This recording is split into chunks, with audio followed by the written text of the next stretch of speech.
আমাদের বাংলাদেশে বর্তমান অনেক ঠান্ডা। আমি এখন বর্তমানে আছি ঢাকাতে।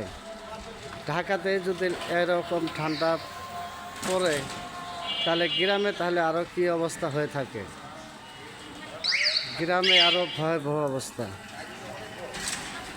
যাই হোক, ভিডিওটা সবাই শেয়ার করবেন।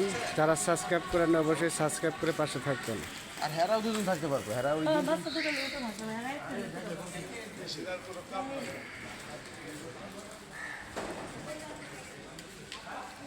অনেক ঠান্ডা, রাস্তায় মানুষজনও কম। ঠান্ডায় দরকার ছাড়া রাস্তায় কেউ বের হচ্ছে না। দেখছেন, রাস্তা পুরাই ক্লিয়ার, কোনো গাড়ি ঘোড়া নাই, মানুষজন নাই। আসলে ঠান্ডার দিনে তো ঠান্ডাই পড়বে, তাই না? ঠান্ডার দিনে তো আর গরম পড়বে না।